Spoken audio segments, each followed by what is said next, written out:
د بقره مبارکه سوره چې د قران عظیم شان دوهمه سوره ده په مدینه منوره کې را نازله شوې ده 280 مبارک آیاتونه لري تلاوت او پښتو ترجمه یې له 109 آیت څخه اوري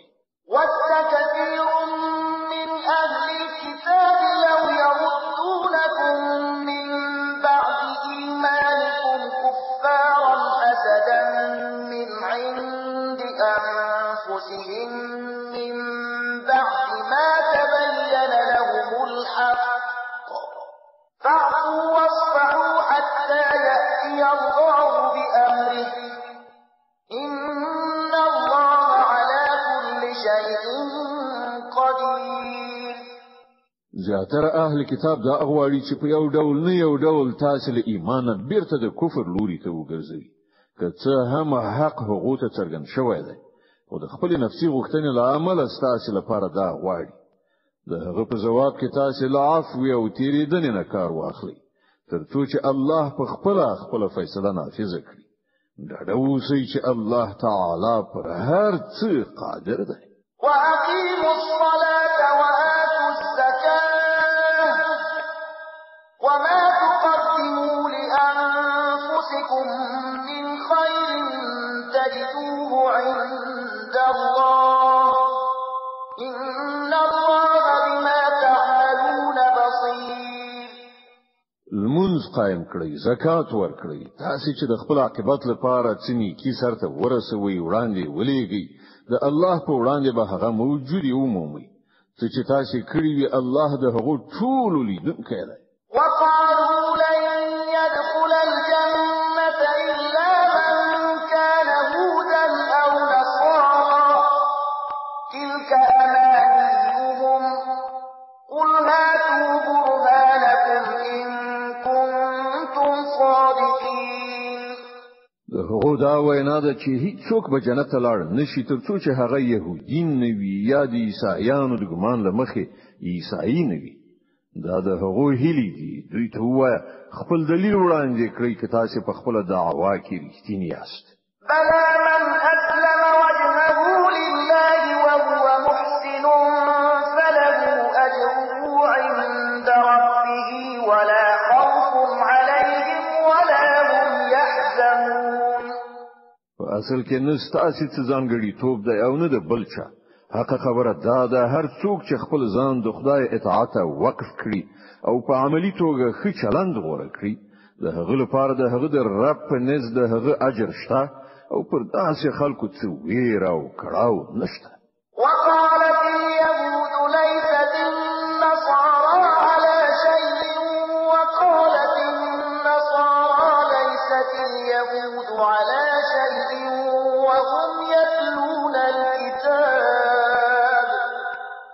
كذلك قال الذين لا يعلمون مثل قولهم فالله يحكم بينهم يوم القيامة فيما كانوا فيه يختلفون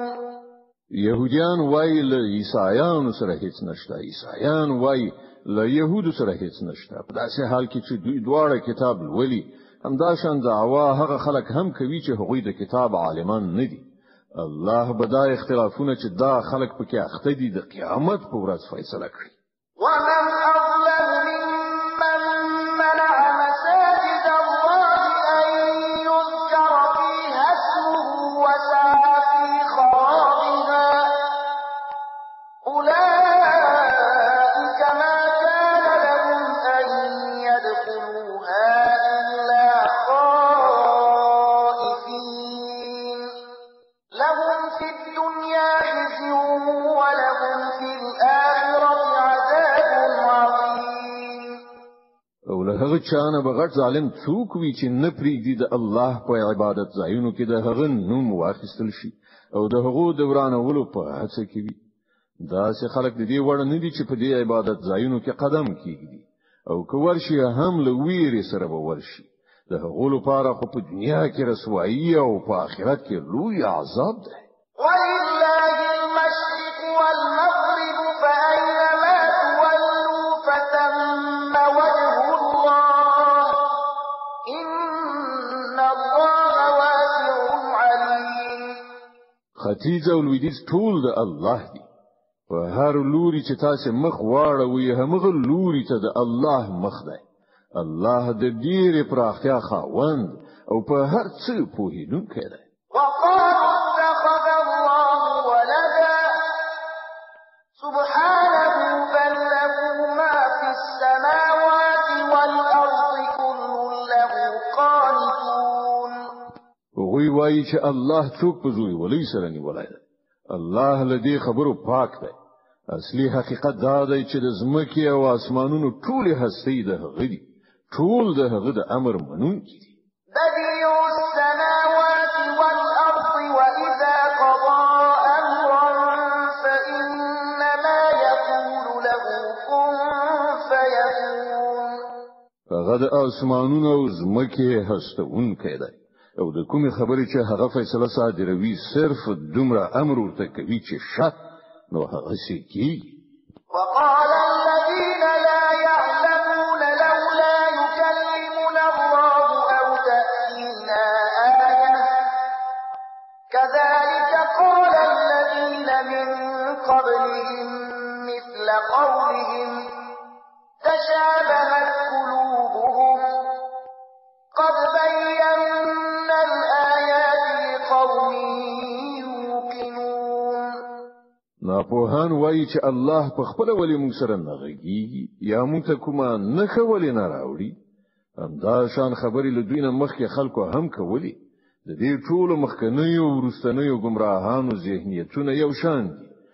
باور لرونکو ته خو موږ په ډاګه څرګنده خپلې نښانې ښکاره کړي دي إنا أرسلناك بالحق بشيرا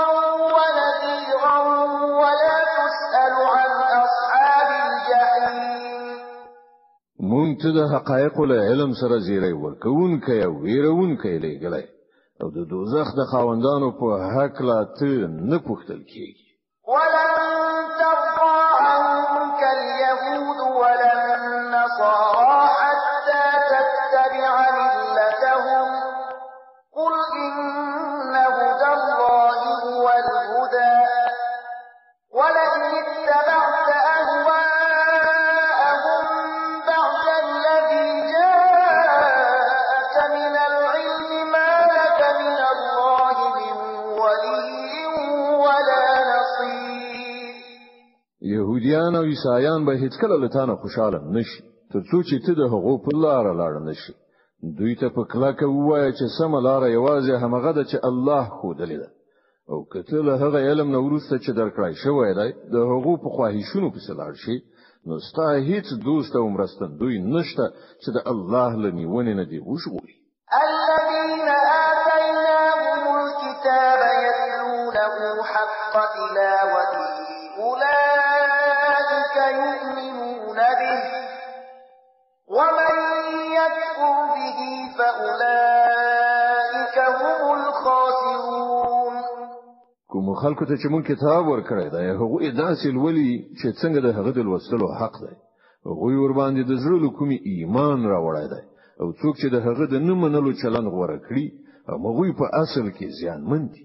يا بني إسرائيل اذكروا نعمتي التي أنعمت عليكم وأني فضلتكم على العالمين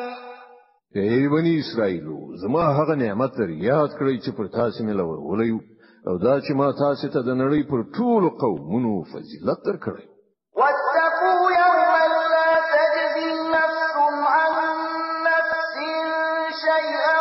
ولا يقبل منها عدل ولا تنفعها شفاعة ولا هم ينصرون او ویریږي له هغه ورځې نه چې هیڅ څوک به هیڅ چاته یو ذره په درد نه خوري نه بل چانه فدیه قبول کړای شي نه به کوم سپارښت انسان ته ګټه ورسوي او نه به ګناهکارانو ته کومې خوانه څه مرسته ورسېدای شي